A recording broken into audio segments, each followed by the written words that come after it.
Hi guys, welcome to TFA Files TV. We are back again with the latest gossip nyaya dziri kupisa dziri kutenderera social media. Hakusi kudliwa rinopisa kuZanu PF.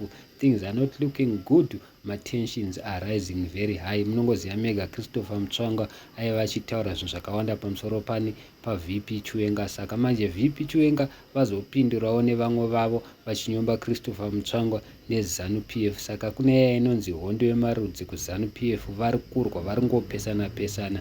Iyi inonzi Geza Effect. Terai munzwe zvanga zvitaurwa. Pane zvatiri kunzwa zviri kutaurwa naMutsvangwa. MuZanu PF is an evil party. Zanu iye Mutsvangwa iyeyo ari kuda kuti Chiwenga ari kurambidza mukadzi wake kuti asaone vana. Iyeyo Mutsvangwa akaita mukadzi wokuburukirwa, mukadzi waana yeMonica akaita mukadzi wokutopiwa nenhumbu zvese. Mutsvangwa akaitwa akabhadhakwa nekuitwa ambassador. Mutsvangwa is never fought any war. Kana muchiti nhema mupei Mutsvangwa any type of a gun assemble.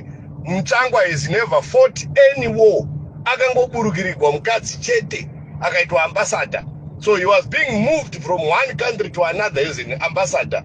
Iri payment yekuti he should not be staying around pamwe chete naMnangagwa. Kadzi waMutsvangwa Monica weani mwana naMnangagwa. Saka Mutsvangwa munhu akatodyiswa matusi chaiwo kuti pfungwa dzake dzisashanda. Mutsvangwa we because zvizhinji basa kutoti Mutsvangwa apinzwe mukabineti chaimo Monica anenge atoshandisa chiuno. Havana kuregana. Saka Mutsvangwa haana chaanogona kuti zviita iye ari nani. Dambudziko rakaita vana Mutsvangwa madata windi vese vakapromisa kunzi aiwa ndichasiyira iwewe. So they are pushing each other out of the circles. Mutsvangwa iye ane mwana wake mbavha yaita basa rekuchinja goridhe. Mutsvangwa mwana waMutsvangwa ndiye akanga akasungwa nekuchinja goridhe. Nyaya yacho yakanopedzerwa mubedroom. Ndikuti mwana waMutsvangwa asununguko anga akasungwa ndochigananda futi chimwe. Vana vaMutsvangwa zvigananda ndo vanotora mari pareserve bingo chichinja mari. So he is equal. More evil again. Same as Chiwenga wacho. Ungataura zvevakadzi vanhu zviri kutaura iwe wakahurigwa nemukadzi ukapiwa mukadzi wako wokuburukirwa kunge bhasikoro. Iyewe Mutsvangwa iwe. Mutsvangwa anoda kuzvida kunge munhu akadzidza stereke. Hapana chakadzidzwa naMutsvangwa pa. Marelationship avanawo wese nenyika dzemusadhaki dzese ndecruelty. Macruels. Mutsvangwa inotori mbavha kana kutoti horo. Mutsvangwa itori horo. Akaite horo Mutsvangwa we. Vamwe varume vakatoona SMS mufoni yemukadzi anotogumbuka chaizvo kuita jealous. Asi iye Mutsvangwa anongoti kurundu mukadzi wakachichinjwa maposition achishandurwa somuriwo. Hapana baba pa. Mutsvangwa haana kana hondo yakagwa ngaatiudze kwakagwira hondo which battlefield yanga ari kupi akagwa hondo naani Mutsvangwa. He's just a clown rakapiwa mukadzi akaitwa ambassador naMugabe during those years. So he got some oil advantages of meeting people. But hapana chaanosolva Mutsvangwa uya. Hapana. Kana chimwe chete having people like Mutsvangwa in a government. It's a mess. It's a mess.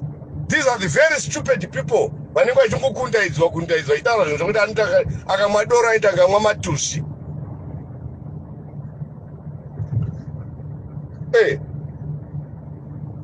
Kupi yakatoitwa nana Chiwenga Mutsvangwa anga ari kupi? I'm sure mazvinzwira Mega nevamwe vari kumira naVP Chiwenga zviri kudedzera wanzi iwe Christopher Mutsvangwa dzikama wako mukadzi wakaita yokutorera mumwe munhu akatouya kwauri akazvitakura. Saka iwewe hatina basa newe usade kuzviita kunge munhu akangwara. So guys, nyaya iripo ndeyekuti ihondo yemarudzi vanhu vachiona kuZanu PF kuri kurwiwa. Saka kana tichikuudzai kuti things are not looking good munouya muchiti runyepa wazvanepi, but ndo zviripo, ndo zviri kutoitika. Soon enough muchaona change iri kuya. Ivo pachavo vachapesana vachatengesana sezvamuri kungoona kuti ZANU PF yacho haisisiri stable.